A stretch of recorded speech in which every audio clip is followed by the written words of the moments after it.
Yo, yo, yo, yo, yo. Hey, y'all won't believe what the algorithm just sent me.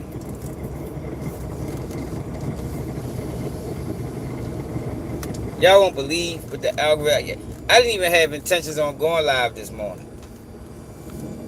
You heard me? But gotta share this with y'all, man. And why it's important.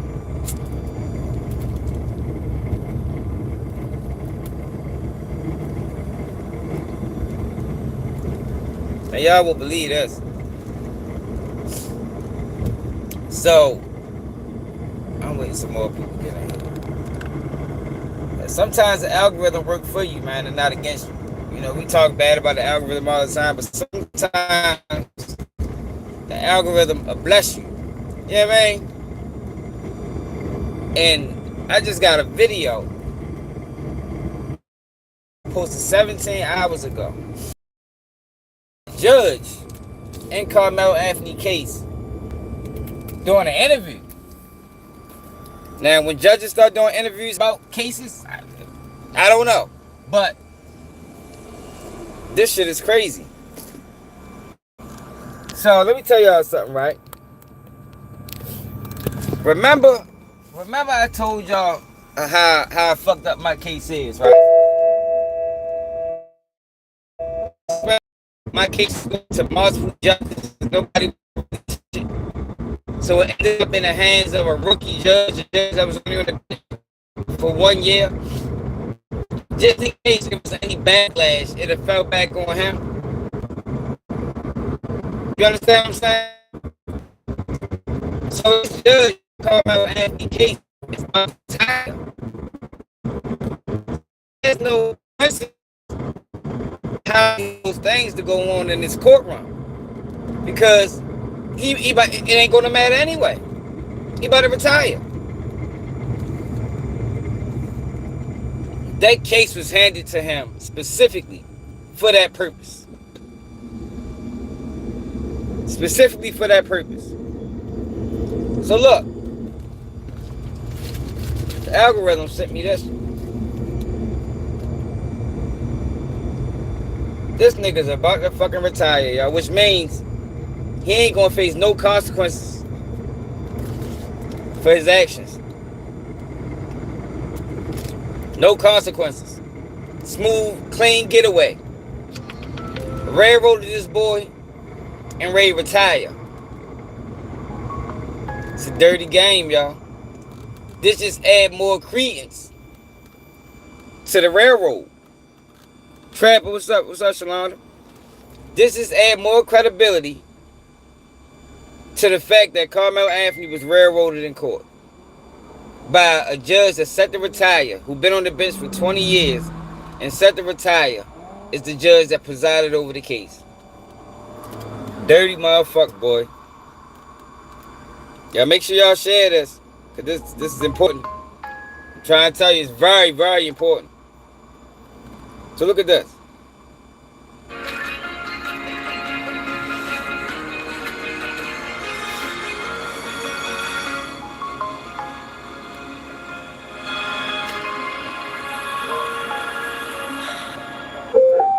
Look at this, y'all. I wanted the Collin County Judiciary to take years, and this is the end. And then 6 months will be in the end. Right. Your name and how you spell it. My name is John Roach, JOHN ROACH. Now, I know the answers to that. I know the answer to that question, but I got to ask it for the record. 100%. You've been on the bench for some time. Yep, I've been on the bench for about 20 years. 20 years, and this is the end. And then 6 months will be in the end. Did you want to take on this trial? I wanted the Collin County Judiciary to take on this trial. It was important to me to have somebody from Collin County preside over this Collin County case. So I didn't ask for it. No one, that's not how it works anyway. Yeah. I didn't ask for it, but I was certainly willing to do it because that was fine. No, they gave it to him. They knew they was going to railroad him, so they gave it to him. You the perfect person. Because we don't want nobody to get in trouble For what we ready to do to this boy, we don't want nobody to get in trouble for it. So no matter what blowback, no matter what comes out of this, you safe. What can they do to him? You know, it can be a blemish on his record, but what's that? What's that? That shit means nothing to the grand scheme of things. No real consequences can be handed down on him due to the fact he's about to retire. That's my duty. In your conversations with, I guess it's an administrative judge who goes, I know they go down the list and they say, all right, it's your turn, it's your turn. As they go through all the conflicts of judges that may, potential conflicts, when they come and say, John, this may be yours, your first reaction is? I'll take it. Every time. I think it's my job. It's my duty. That's not what happened in this situation, y'all. I'm trying to tell you. Him retiring and having that case was not by the system. You know, because basically how it goes is, it's like, all right, it goes like in a line. This your case, this your case, this your case. As the cases come in, they got like a line with the judges, you know. It's like, it's almost like random. But this wasn't random. This wasn't random. This case was given to him specifically due to him about to retire. And they knew that they was going to railroad that boy. What I was elected to do. That's the oath that I took. And I'm going to do my job. No consultation with your family? Or none. Nope. And where's that come from? I don't know. I think it's just duty. I think duty, whether that's duty in the Marine Corps or just duty to my family and stuff, I take duty really seriously. And I took this job to perform that duty. And if that's what I had to do, that's what I have to do. Did you fully at the time grasp the enormity of that decision and the outside stuff? I don't know. I think in some ways I did. I think in other ways I didn't. I certainly knew it was very, very important case within our community. I didn't think I realized the enormity of the social media and the media during the trial. How long have you been prepping for this trial? I've been prepping for this trial with the departments, with the Collin County system, with the sheriff's office and everybody for about 8 months. Is that the longest you've ever had to prep? 100%. Why? Logistics. One of the critical pieces of this case where we had minors who were testifying. Prior to me getting the case, we had some of those witnesses doxxed and swatted and revealed on social media. I didn't want that to add to the already traumatic event they've been through, and I didn't want them to change their testimony or be uncooperative with people trying to call as witness out of fear. And so my number one duty. So now he's trying to justify. See, yo, this is why I'm needed on the internet. What he just tried to do is justify the fact that it was a closed courtroom and there wasn't no cameras. Yo, but I don't remember none of these kids being doxxed. I don't remember none of that. Did anybody remember kids being doxxed? Because I don't at all. I remember actually saying that due to the witnesses being juveniles is the reason why they being so tight-knit with information. I don't remember no kids being doxxed. I don't. Maybe I'm tripping, but I don't remember that. I don't even think that happened. Ain't nobody doxing no motherfucking kids. It wasn't kids interested in this case. It was adults interested in this case. Wasn't no adults doxing no motherfucking kids that I can attest to. At that point in time, getting the case was to how do we protect those minors who are critical to this case to come and testify. I'm sure you've already read and know that one of your fellow judges has already been doxxed and swatted and all the things. I did know that. And still no reluctance from wanting to take it on. None. Yeah. The decision to not have cameras or any kind of streaming. Told you. I told you. Like, these people think they slick. They ain't slicking to me. You can't, man. These people think that everybody is dumb and they can just sway public opinion. No, man. I know what the fuck going on. I knew that was the setup to that. Come on, y'all. I wasn't no goddamn kids being doxxed. Y'all close that courtroom so y'all can run over top of that boy in peace. That's what the fuck y'all did. And then y'all tried to bully the black bloggers that was there because y'all didn't want them to witness it. That's what the fuck happened. It's a whole motherfucking conspiracy. But since he's retiring, he ain't gonna face no backlash for it. Was that an easy one? Yes, it was an easy decision, and I'll tell you why. My primary goal in any case is to make sure that the defendant and the prosecution gets a fair trial, period. I have seen from other cases around the country where cameras in the courtroom changed the way that the judge acted, the lawyers acted, some of the witnesses acted, and we were not going to have that here. We were going to really isolate the purpose for which we were here for, which is to have that fair trial, and cameras in the courtroom did not enter into that equation at all. How much grief did you get from people around you about that decision? I don't know. I don't listen to it.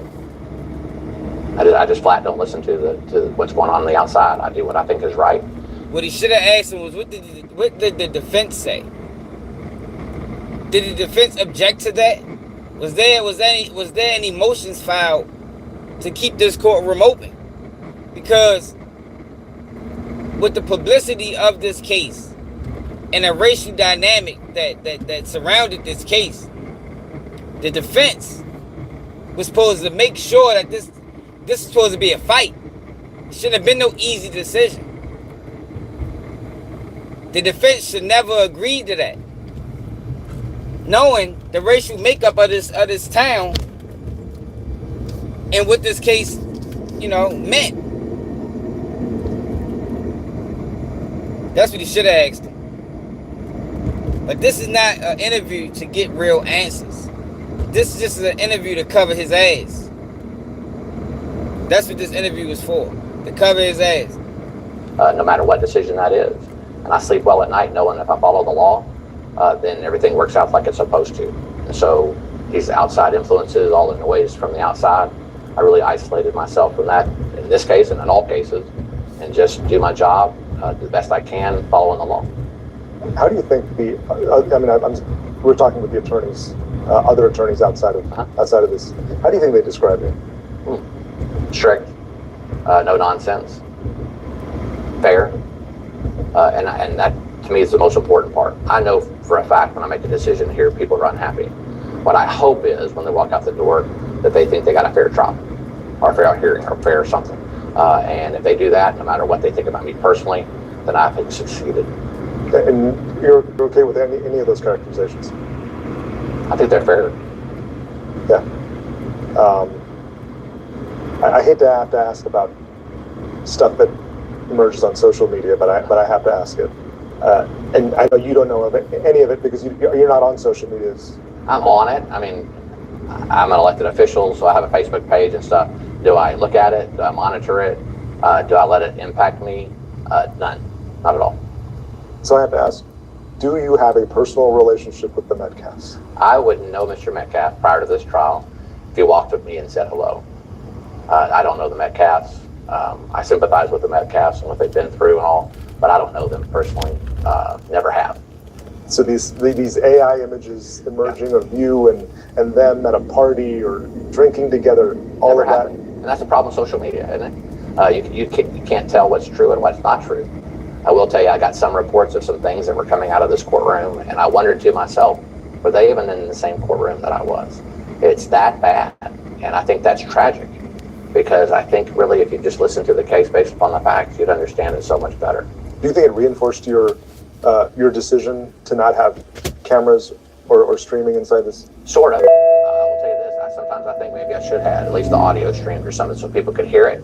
But at the end of the day, I don't think, no matter what, people are going to distort. What he need to ask him is, why was the Metcalf family sitting so close to the jury? Why was you allowing if this was a real interview, why was you allowing the Metcalf family to cry in front of the jury, knowing good and goddamn well that can prejudice their decision or influence their decision? Why did you allow that? That's the fuck he need to ask him. But no, that's not what this is about. This is about covering his ass. This is not about getting to the truth or nothing. Happens or whatever they hear into their own agenda. And so what's the point? And again, that noise affects people, affects the fairness of the trial, the safety of the witnesses, the safety of the jury. And those are my primary concerns, not what social media says. It's not my duty. I don't think it's my job to feed social media or the media stuff. I certainly understand the role that media plays in a case like this, but I'm not here to feed it. And I took that very, very seriously. But Judge, when people don't have access to the trial or the courtroom, doesn't it invite speculation? Well, sort of, but I got 70 seats in my courtroom, and I had 200 requests by the media to sit in the courtroom. So let's say if I just entertain the press, and I have nobody from the public watching what's going on in their county. And so I had to do a balance between the media's right to know and to be able to report what's going on, because I think that's extraordinarily important. I think it's important that the general public had access to the courtroom and to see what was going on. And so I tried to balance all those things with the primary, again, purpose of having a fair trial. And I think I struck that balance pretty well. But the media's right to know is the public's right to know, is the public's access. We are the extension of that public.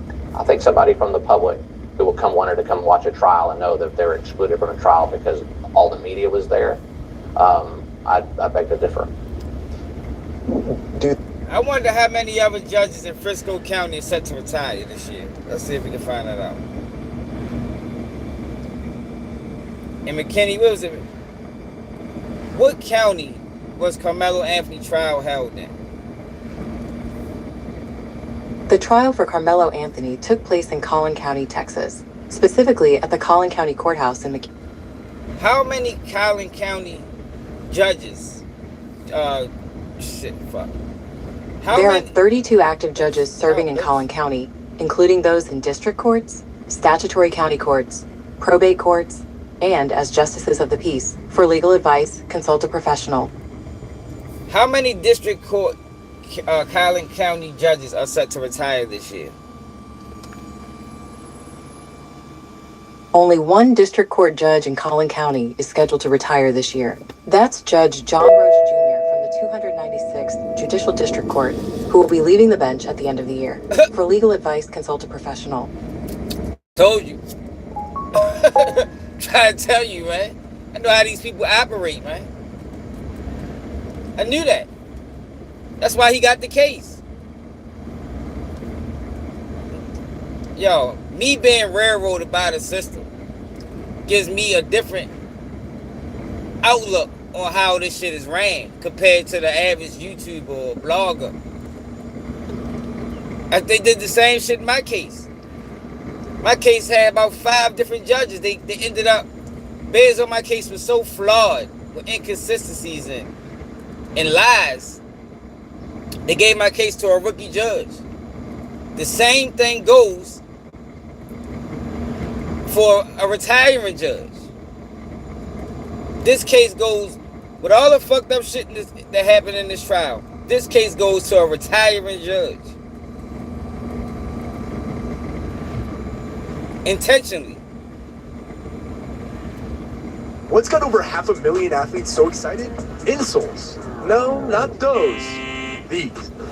Your primary concern is not what social media says. The extension of that public. I think somebody from the public who wanted to come watch a trial and know that they were excluded from a trial because all the media was there, I beg to differ. Do you think there was a possibility for a learning experience? I mean, people do not know about how trial works. Do you think that this may have been an opportunity for people to know how it truly works, and that kind of erases some of the neg notions of court and trial? I'm doing this interview with you to make sure that people understand how the system works, and if they really wanted to, and I mean this seriously, if they wanted to, they could have stood in line with everybody else and had the 27 to 32 public seats that we had in this courtroom that we rotated every day. And so it was that important to them, they could have made it in here. How did you plan for some of the outside ones? Well, we started playing with the Sheriff's Office and the McKinney Police Department and the Allen Police Department and the Frisco Police Department. So those were talks that we were having 8 months before the trial to ensure the safety of the people out in the parking lots. They certainly had a right to demonstrate and all, and I think we struck a very, very good balance that allowed them to do that, at the same time maintaining safety of everybody involved. Did it affect your day-to-day decisions? It didn't. Actually, I didn't. I came in from a different entrance from the courthouse. I didn't come in through the front. I couldn't hear any noise at all from my office. The jurors were not facing the parking lot, so they didn't see anything or hear anything. And I think we did a marvelous job in isolating them and having them concentrate just on what was going on in this courtroom, which was my instruction from the very, very beginning. What made this trial different? I think it started off bad. And it started off bad with the doxing and the swatting of the judge and the parties, the witnesses, and all that stuff. So I think it started off bad, and I'm going to attribute that to social media. And I think social media got it wrong. And it is what it is. I think that's something we have to live with these days. But how the fuck would people be able to swat the witnesses? This shit happened at a track meet. How would people be able to swat the witnesses? Yo, no witnesses got doxed. Not none of these kids, man. Because that's the reason he's saying he made it the way there wasn't no cameras. Nobody's swat. I think it's really another judge's responsibility to make sure no matter what's going on social media, someone can walk in the courthouse and get a fair trial. Did it make it very different when you realized a lot of your witnesses are young witnesses?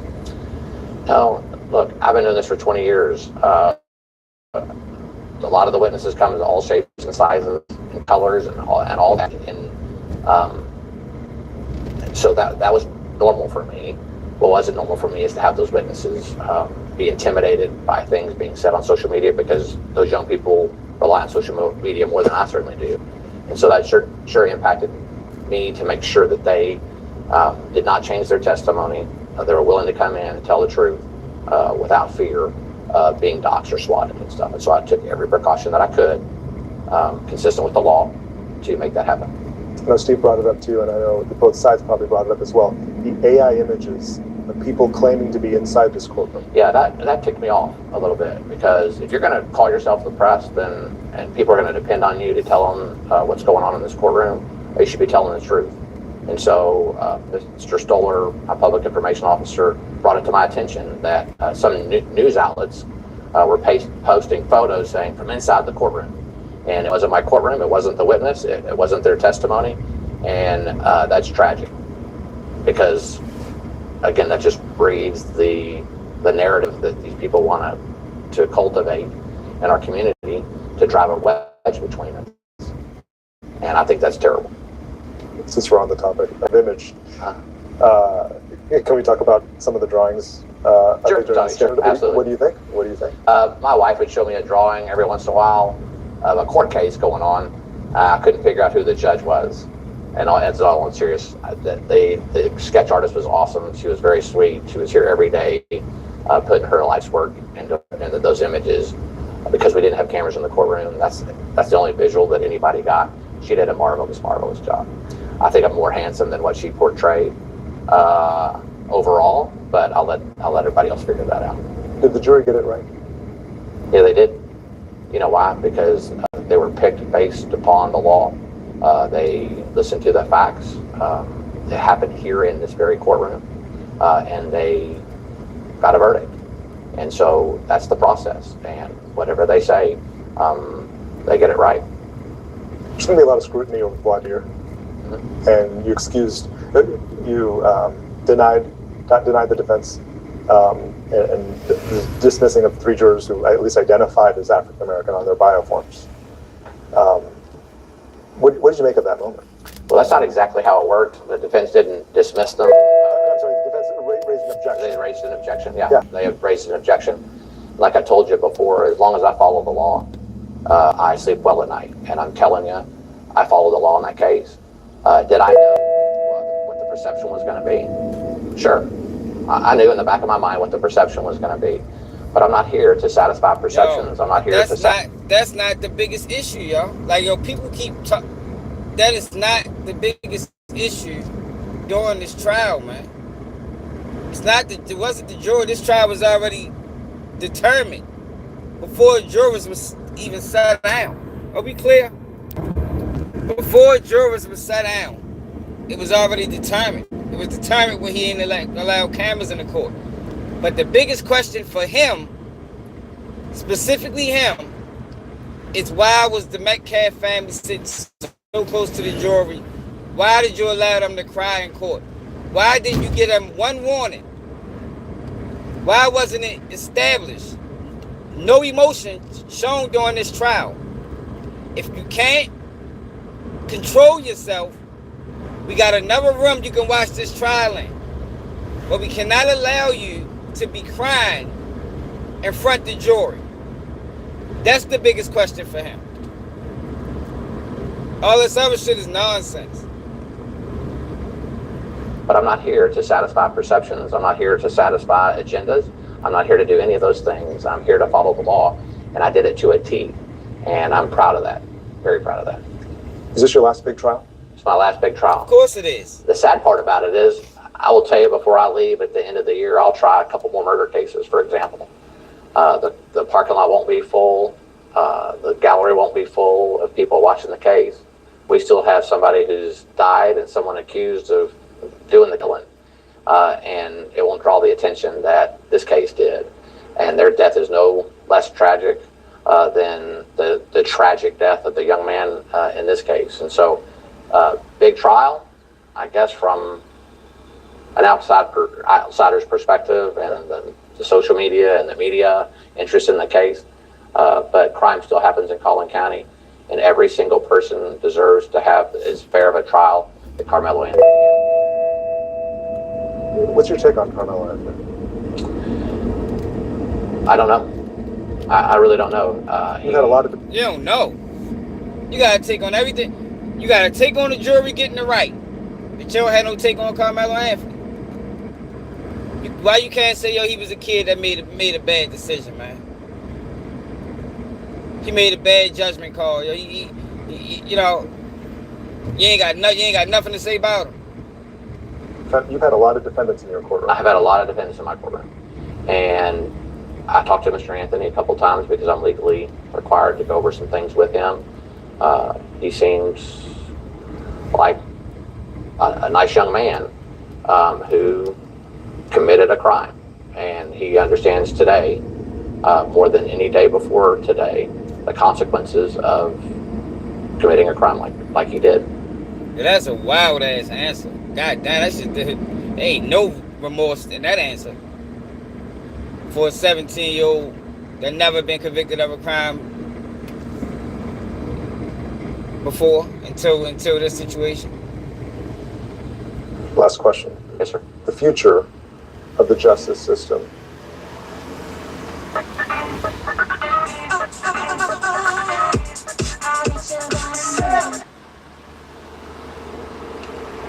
What do you think about it when you realize you have all these social media influencers and citizen journalists? I don't know. I hope that the judges that hear cases period. I was about to say high-profile cases, but that's not it. It's just any case. Realizes the importance of their job, and their job is to be fair to the state and to the defendant, and to protect the people that come before them, and make just and right decisions based upon the law. And if we can do that, that's great. The influence of social media, I think, is going to continue to impact our communities everywhere.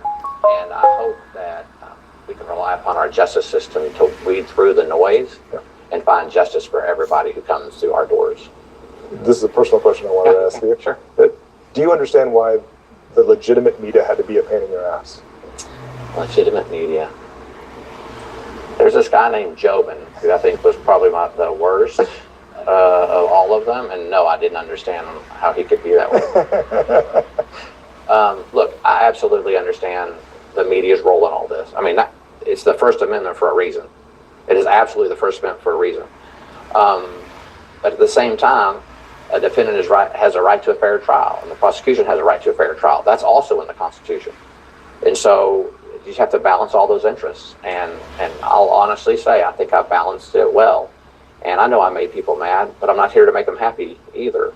I hope that the Metcalfs think that their son got a fair trial in this courtroom, as do I hope that the Anthony family thinks their son got a fair trial in this courtroom. I certainly think he did. Did you feel the pressure of the other courts not being able to operate too? So, of course, they're independent elected officials. They can operate if they want to. Yeah, and some of them have. They have. Virtually. Yeah. They have. We were trying to cut down on the sheriff's duty of transporting back and forth and stuff. And so I asked them if they could modify the way they are operating in court. They could go to Zoom like we did for a long time. They could, pick days that we weren't here, like on that first Tuesday.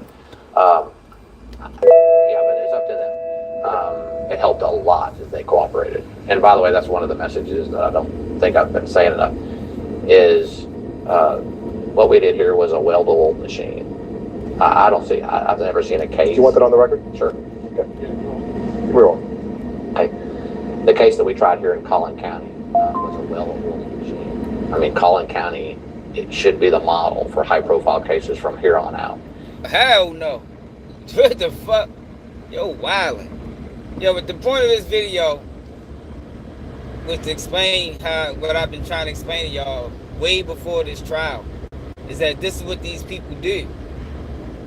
It's no mistake that this trial judge is retiring in 6 months. He know he made some fucked up rulings. But since he's retiring, it doesn't even matter.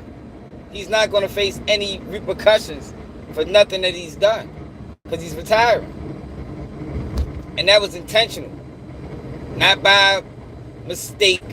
He didn't get this case randomly like they supposed to get other cases. No, this case was specifically assigned to him due to the fact that he was retiring in 6 months. And any backlash, because it is going to be backlash. This case is going to get appealed. But it's not going to have no effect on his career, because by the time then he'll be off the bench for probably 2-3 years. And this is a prime example of how dirty this system is. That man didn't ask him no questions of relevance. No relevant questions. Told y'all the biggest question for him was, why did you allow them to cry in court? Why did you allow the jury to look at them? They weren't supposed to be making no eye contact with the jury. No eye contact. In any standard trial, that's how it typically goes. And he sit here acting like everything he did was fair and honest. Nah, fuck no, bitch, nigga. Made a lot of motherfucking. You made a lot of mistakes. Well, I can't even call them mistakes, because I think they was intentional. What's up, Major? Right, it was a well-oiled machine. Get the fuck out of here.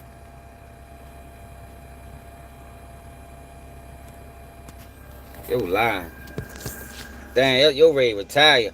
And it's not by mistake that he's the only judge retiring this year.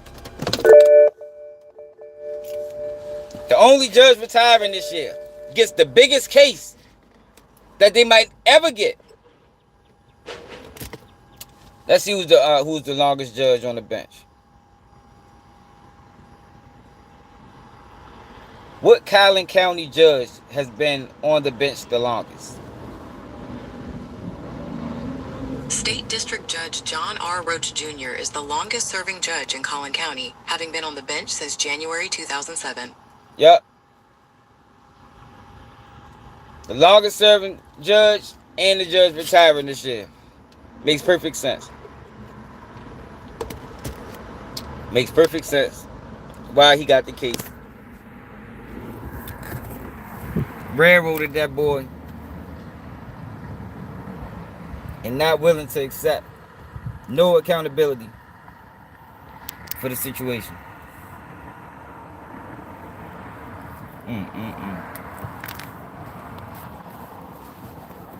I'm at work though, y'all. I wasn't gonna go live until I seen it. I said, look, this. I had to do the live because I be telling y'all this how they operate. Told y'all how they did me in my case, man. They gave my case, weak as my case was, and how fucked up it was. They gave my case to a rookie judge. Nobody else wanted to touch it because they didn't want the backlash. If it was ever going to be backlash, they'd rather it be on a rookie. In this case, it's the opposite. They'd rather it be on the judge that's retiring.